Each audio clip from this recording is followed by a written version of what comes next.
প্রিয় নাইক্ষ্যংছড়ি উপজেলাবাসী, আসসালামু আলাইকুম রহমতুল্লাহ। আপনারা নিশ্চয়ই ভালো আছেন।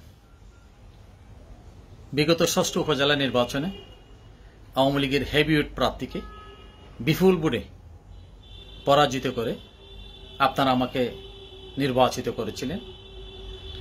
আমি নির্বাচিত হয়ে গত 12 জুন শপথ গ্রহণ করি। 19 জুন প্রথম মিটিংয়ের মাধ্যমে দায়িত্বভার গ্রহণ করি।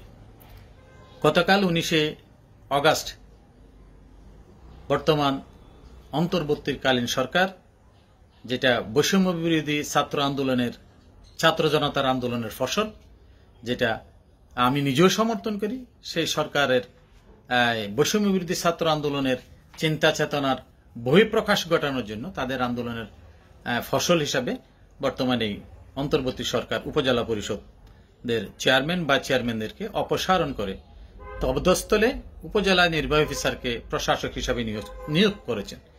আমি অত্যন্ত সানন্দে ধন্যবাদ জানাচ্ছি এই কারণে যে বিগত সরকারের দীর্ঘ লং টাইম নির্যাতন, নিপীড়ন সাধারণ মানুষের উপর যেটা ছিল, সেটাকে আমরা কোনোভাবে সমর্থন করি নাই এবং আন্দোলন করেছি এই রিজিমকে হটানোর জন্য। ছাত্র জনতার আন্দোলনের ফসল হিসাবে যেহেতু এই নির্বাচন বিগত রিজিমের আন্ডারে হয়েছে, সেটা এই নির্বাচন বাতিল হোক, সেটা সকলে চেয়েছেন। আমি তার বাইরে নই, আমিও এটাকে সমর্থন করি এবং আমরা বদ্ধপরিকর যে বর্তমান অন্তর্বর্তী সরকারকে আমরা সার্বিক সহযোগিতা করব ইনশাআল্লাহ। অত্যন্ত দুঃখ এবং ভারাক্রান্ত মন নিয়ে বলছি, আমি দায়িত্ব পালনকালীন সময়ে এই 2 মাসের মধ্যে আমার যদ্দূর মনে পড়ে আমি কোনো অফিসার, কোনো কর্মকর্তা কর্মচারী কারোর সাথে অশোভন আচরণ হয়েছে বলে আমার মনে হয় না।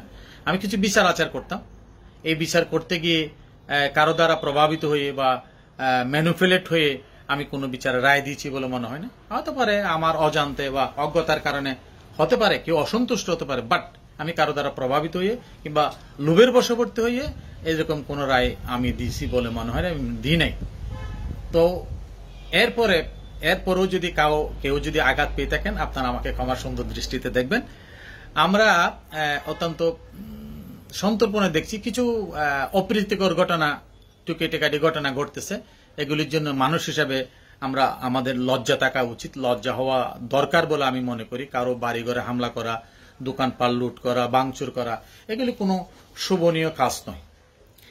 আপনি অদম বলে আমি উত্তম হব কেন, এই কথাটা মনে রেখেই বিগত রিজিম নিঃসন্দেহে অন্যায় করেছে, যাদের উপর অন্যায় করেছে আমি মনে করি আমি সবচাইতে বেশি এতদ অঞ্চলের অন্যায়ের শিকার হয়েছে।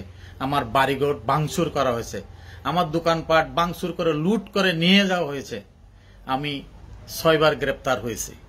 আমার অনেকগুলি মামলা, যেগুলি বর্ণনা করতে গেলে সত্যি হিতাহিত জ্ঞান হারিয়ে ফেলি, এরপরও আমি সানন্দে গ্রহণ করে নিয়েছি। কারণ এটি ফয়সালার মালিক আল্লাহ, কপালে যা আছে তাই হবে। সুতরাং আমি সকলকে বলবো যে ধৈর্য ধারণ করুন। ধৈর্যের একটি ভালো রেজাল্ট আছে, ভালো ফল দেয়, ধৈর্য ধারণ করুন। অন্তর্বর্তী সরকারকে আমরা সহযোগিতা করি। তাদের প্রতি এই এতগুলি ছেলে বা জীবন দিয়েছেন, আমি তাদের রুহের মাগফিরাত কামনা করি এবং তাদের প্রত্যাশার প্রতিনিধিত্ব করার জন্য, তাদের যে আন্দোলনের প্রত্যাশা আছে, এই রিজমকে পরিবর্তন করে যে একটি সুন্দর সমাজ বিনির্মাণের জন্য তাদের চিন্তা চেতনাকে, এই লক্ষ্যে অন্তর্বর্তীকালীন সরকারের যাবতীয় কাজকে আমরা শতভাগ সমর্থন করি এবং সাপোর্ট করি। এইটাকে সমর্থন এবং সাপোর্ট করতে গিয়ে আমি চিন্তা করেছি যে সরকারের পাশে দাঁড়ানোর জন্য আমরা একটি নাগরিক সমাজ, যারা বিগত রিজিমের সাথে ওতপ্রোতভাবে জড়িত ছিল না, অর্থাৎ বর্তমান সমাজকে, বর্তমান অন্তর্বর্তীকালীন সরকারকে সহযোগিতা করতে যারা ইচ্ছুক, তারা যাতে আমাদের এই নাগরিক সমাজের সাথে কাজ করতে উদাত্ত আহ্বান জানাচ্ছি। আমরা অচিরে একটি কমিটি ঘোষণা করব এবং কোনো ধরনের সরকারি প্রতিষ্ঠান, সরকারি জায়গা জমি যাতে কেউ দখল করতে না পারে বা কেউ যাতে থ্রেট করতে না পারে, কেউ টেন্ডারবাজি করতে না পারে, চাঁদাবাজি করতে না পারে, কারো দোকান বাড়িঘর, অফিস আদালত লুট করতে না পারে আমরা সার্বক্ষণিকভাবে প্রশাসনকে সহযোগিতা করব এই প্রত্যাশা রাখছি এবং সকলকে আমাদের এই নাগরিক সমাজের প্রতিনিধিত্ব করার জন্য আমি উদাত্ত আহ্বান জানাচ্ছি। আসসালামু আলাইকুম রহমতুল্লাহ। ধন্যবাদ।